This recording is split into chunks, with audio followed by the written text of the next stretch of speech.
Olá pessoal, esse é mais um vídeo para a disciplina de Biometria de Marcadores, disciplina oferecida pelo Departamento de Genética, vinculado também ao Programa de Pós-Graduação em Genética e Melhoramento da Universidade de São Paulo, pela Escola Superior de Agricultura Luiz de Queiroz.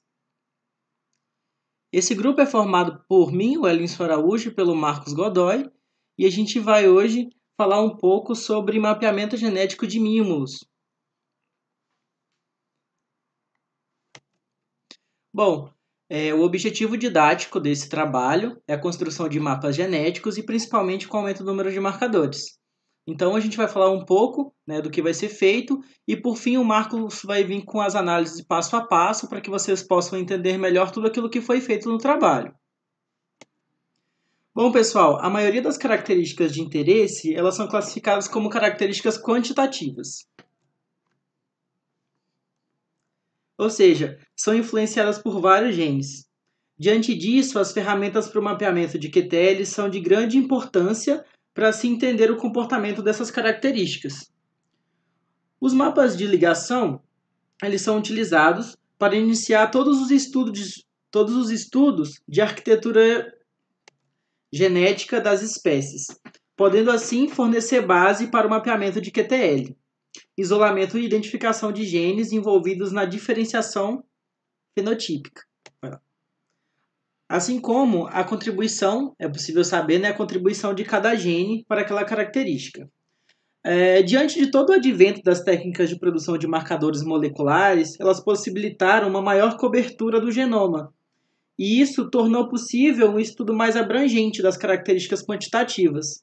Atualmente são encontrados diferentes tipos de marcadores moleculares, os quais possuem uma maior facilidade de automação, um menor custo e uma maior confiabilidade.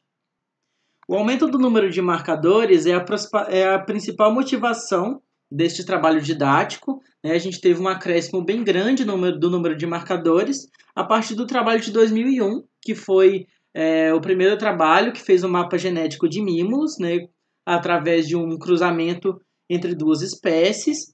Bom, o trabalho ali mostra a construção de um mapa genético de uma população F2, que foi obtido através do cruzamento entre as espécies Mimulus guttatus e a espécie Mimulus nasutus. Nesse trabalho foram utilizados 174 marcadores moleculares, os quais demonstraram a formação de 14 grupos de ligação. Bom, e buscando aumentar o nível de informação sobre essa população, o presente trabalho ele reconstruiu o mapa genético, contando com um número maior de marcadores moleculares. Bom, falando resumidamente sobre materiais e métodos, o material vegetal, a população F2, contendo 287 indivíduos, foi construída a partir do cruzamento entre uma linhagem endogâmica de M. guttatus com uma de M. nasutus. A população F1 foi gerada e posteriormente autofecundada, formando assim a população desse estudo. Os experimentos para a obtenção das populações foram todos realizados no Departamento de Biologia da Universidade de Oregon, nos Estados Unidos, e cada etapa ela pode ser vista, porque ela é descrita em detalhes, no paper de Fishman et al. 2001. Bom, falando um pouco sobre materiais e métodos, e agora a parte da construção dos mapas genéticos, eu vou falar todos os processos que a gente realizou e posteriormente o Marcos vai esmiuçar cada um desses processos, as decisões que a gente tomou, até chegar na parte final do trabalho, que é o mapa propriamente dito. Então, sobre a construção dos mapas genéticos, o mapa de ligação foi construído utilizando o pacote para o ambiente R, o OMAP, de Margarido et al. 2007. Entretanto, os dados originais eles estavam no formato MapMaker. Então, inicialmente, para a importação dos dados para o OMAP, foi usada a função readMapMaker. Após isso, foi verificada a presença de marcadores redundantes, Bom, e a fim de observar a presença de marcadores que não apresentavam segregação mendeliana, foi feito um teste de segregação, adotando como hipótese de nulidade a segregação esperada para uma população F2, para cada um dos tipos de marcador que a gente tinha nas análises. Então, a gente tinha marcadores dominantes e codominantes, como a gente vai ver mais à frente. A priori, foram utilizados apenas os marcadores que seguiam a segregação mendeliana, que é o número de 348, e posteriormente foram adicionados alguns marcadores com distorção, para melhoria de alguns grupos de ligação. O teste de 2 pontos foi realizado inicialmente para verificar a ligação entre os marcadores, estimando as frações de recombinação. Posteriormente, procedeu-se à formação dos grupos de ligação, com a fração de recombinação de 0,5 e o LOD sugerido pelo programa. Em continuação, foram feitas as ordenações dos marcadores em cada grupo, utilizando a função de Cozambe. E a estratégia de ordenação ela baseou-se na análise multiponto, utilizando a cadeia de Markov, e onde dentro da função trisec, os argumentos force e safe foram utilizados conforme conveniente a cada um dos grupos, né? Cada um teve uma análise diferenciada.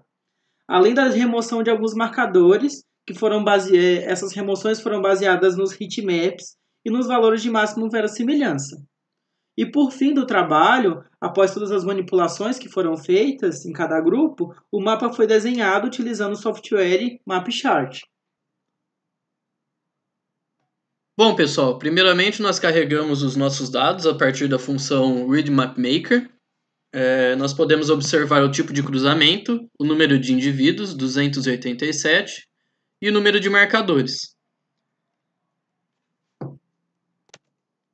Nós plotamos então um gráfico com todos os marcadores e todos os indivíduos.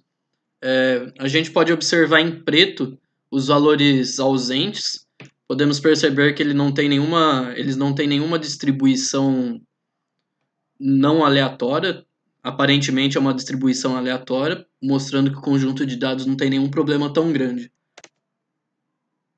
E nós temos então 5 classes aqui, genotípicas. As 3 primeiras são referentes a marcadores codominantes. O rosinha e o laranja seriam os homozigotos dominantes ou recessivos, e o azulzinho seria o heterozigoto. As duas últimas cores aqui, esse azul mais clarinho e esse mais cinza, são referentes aos marcadores dominantes. Nós plotamos também esse gráfico com os tipos de segregação dos marcadores. A gente pode perceber em rosa aqui os marcadores codominantes, que eles têm uma presença maior no nosso conjunto de dados. E em verde e azul claro aqui os marcadores dominantes. Nós realizamos então um teste de segregação para todas as nossas marcas, para ver se elas realmente segregavam na proporção esperada. E a partir de cada marca nós conseguimos um p-valor associado e nós também conseguimos ver a porcentagem genotipada dessa marca de indivíduos. Nessa primeira marca aqui podemos perceber que 95,82% dos indivíduos foram genotipados para ela. Para poder saber quais marcas tinham alguma distorção da segregação mendeliana, nós usamos um teste de Bonferroni, onde nós podemos perceber que 15% das marcas tinham alguma distorção de segregação. São as marcas vermelhas à direita do gráfico, como nós podemos ver. Nós também tentamos encontrar marcas redundantes a partir dessa função aqui, findBins. Entretanto, a gente não encontrou nenhuma marca redundante no conjunto de dados. Nós então estimamos as frações de recombinações através de um teste de 2 pontos entre todos os marcadores e encontramos um LOD sugerido pelo programa através da função suggestLOD, já que o LOD depende do número de marcadores que a gente vai estar utilizando. E apesar do artigo citar que a gente podia ter para algumas marcas uma distorção de segregação devido ao tipo de cruzamento interespecífico, nós decidimos usar primeiramente apenas as marcas que não apresentavam nenhuma distorção de segregação. Entretanto, como nós vamos ver mais para frente na nossa análise, nós acabamos por incorporar algumas das marcas com distorção para poder melhorar o mapa e poder ligar os nossos grupos de ligação. A partir então da função group, Nós usamos o LOD sugerido pelo programa e pegamos apenas as marcas que não tinham distorção de segregação. Ele realizou então o grupamento das marcas e nós obtivemos 14 grupos de ligação, o mesmo número de cromossomos da nossa espécie. Nós podemos observar aqui que nós temos então 356 marcadores, 14 grupos de ligação, e nós podemos ver também os grupos e quais marcadores fazem parte de cada grupo de ligação. Podemos ver aqui, por exemplo, no grupo 3, que nós temos 83 marcadores, enquanto o grupo 1, apenas 7 marcadores. Nós selecionamos então o tipo de mapeamento que a gente usar, a gente usou a função de Kosambi, e extraímos cada grupo de ligação separadamente para poder ordenar cada grupo. Para a ordenação dos nossos grupos de ligação, a gente vai usar uma análise multiponto de cadeia de Markov associada a uma heurística, e isso acontece devido ao motivo de que se a gente utilizar todos os marcadores dos grupos de ligação, isso vai demandar uma quantidade de memória e de processamento muito grande. Então, através dessa função orderSec aqui, nós determinamos que seriam utilizados inicialmente 7 marcadores para análise multiponto. É um número que demanda uma certa quantidade de processamento de memória, já que ele vai comparar 2.520 ordens. Entretanto, ainda é um número de marcadores que a gente consegue rodar facilmente, sem tanta demora. Depois de ordenados esses 7 marcadores, através de testes de 2 pontos, eles vão então sendo inseridos no nosso mapa. Para esse grupo de ligação aqui, nós tínhamos 22 marcas, nós conseguimos mapear 14 com uma certa assertividade, e os outros 8 marcadores foram então posicionados na sua região mais provável, vamos assim dizer. A partir disso, nós temos duas opções: usar o comando force, onde todas as marcas vão ser adicionadas no nosso mapa através da posição mais provável de onde elas estiverem, e a opção safe, que vai utilizar apenas as marcas que nós temos um alto grau de confiabilidade da sua posição. Nós geramos então os heatmaps tanto usando a função force ou safe. Nós podemos observar aqui na de cima o da função force. Apesar de terem alguns marcadores que apresentam uma certa distorção, vamos dizer assim, nós acabamos optando por usar nesse caso a função force para esse grupo de ligação. O marcador 244 desse grupo de ligação, ele parecia estar um pouco estranho ali. Nós retiramos ele então e tentamos inserir ele novamente, tentando achar a posição mais provável de onde ele pudesse estar. E ele foi mapeado na posição aqui 19 do grupo de ligação, uma posição diferente da que ele estava ordenado anteriormente. Por fim, nós retiramos também os marcadores 38 e 84, mas nós não inserimos eles novamente no nosso mapa, nesse grupo de ligação, porque nós percebemos que tínhamos uma grande melhora da nossa estimativa de máximo verossimilhança desse grupo. E o heatmap final desse grupo ficou assim, então. Para cada grupo de ligação, então nós fomos decidindo qual marcador deixar, qual retirar, se usaríamos as funções force ou safe. E agora nesse vídeo a gente vai mostrar alguns grupos específicos que a gente acha bem didático e bem legal para poder mostrar como exemplo. E o primeiro aqui, o segundo na verdade, que eu vou mostrar aqui, vai ser o grupo de ligação 3. A gente pode observar aqui os heatmaps desse grupo de ligação, tanto com a opção force ou safe. Com qualquer uma das duas, nós podemos notar a presença de 3 outros grupos de ligação, claramente aqui. Então nós decidimos retirar algumas marcas, essas marcas aqui, que pareciam estar ligando esses grupos, para tentar separar esse grupo 3 em outros 3 grupos de ligação. Nós removemos então essas marcas, está aqui o heatmap do grupo de ligação sem essas marcas, dá para ver claramente os 3 grupos. E usamos então novamente a função group para separar esse grupo em outros 3. E realmente obtivemos outros 3 grupos. Temos aqui então os heatmaps dos 3 grupos, originados do grupo 3. Esse primeiro aqui corresponde ao grupo 3 ao grupo 7, na verdade, do mapa original. Temos aqui um segundo grupo, que corresponde ao grupo 3 do mapa original. E um terceiro grupo aqui, que corresponde ao grupo 10 do nosso mapa original, do artigo original. Nós obtivemos, então, no final, 16 grupos de ligação. Entretanto, alguns desses grupos, como esse último aqui, como a gente pode ver, com apenas 3 marcadores. Nós pegamos, então, de novo o nosso conjunto de dados e retiramos aqueles marcadores que a gente tinha tirado do grupo 3, para poder dividir ele. E nós realmente encontramos 16 grupos, os 16 grupos que nós formamos e ordenamos no trabalho. Entretanto, nós percebemos que o grupo 1 o grupo 1 do trabalho já publicado correspondia ao grupo 1 e o 13 do nosso conjunto de dados. E o grupo 14 do trabalho já publicado correspondia à união do grupo 9 e o 14 do nosso conjunto de dados.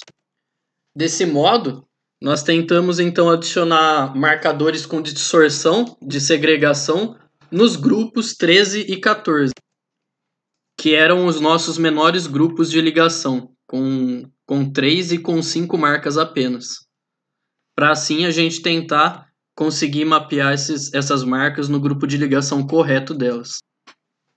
Nós pegamos então somente as marcas com distorção de segregação e adicionamos então os marcadores presentes no grupo 13 e 14 nesse conjunto de dados.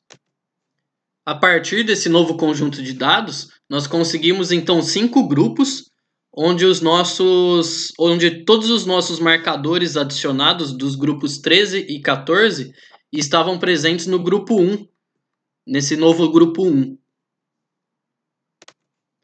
Nós então ordenamos esse novo grupo 1 do nosso conjunto de dados e geramos então um heatmap dele, onde nós podemos perceber que dentro desse novo grupo 1, que nós chamamos de grupo de ligação fantasma, nós temos outros 3 grupos de ligação. Onde mais à esquerda aqui nós temos o grupo 13, mais ao centro o grupo 14 e mais à direita um terceiro grupo formado. E esse terceiro grupo formado, ele tem correspondência com os marcadores do nosso grupo 10, que tem correspondência com os marcadores do grupo 11, do mapa já publicado. Nós adicionamos, então, as antigas marcas do grupo 14, mais as novas marcas que foram mapeadas juntamente com elas, que apresentam uma distorção de segregação, ao nosso grupo 9, devido à correspondência entre elas e o mapa original já publicado. Nós fizemos o mesmo com o antigo grupo 13 e as suas novas marcas mapeadas, adicionando ele ao grupo 1. E por fim, aquelas marcas que formaram aquele terceiro grupo de ligação ainda dentro das marcas com distorção, que tinham correspondência com o grupo 11 do mapa original, que é o nosso grupo de ligação número 10. Adicionamos elas também e todos esses novos grupos foram reordenados através de multiponto. E por fim, nós conseguimos então os nossos 14 grupos de ligação, que tem uma alta correspondência com o mapa já publicado, e eles foram desenhados a partir do Map Charter, como nós podemos observar nessas imagens aqui. E foi isso, pessoal. Até a próxima. Oh.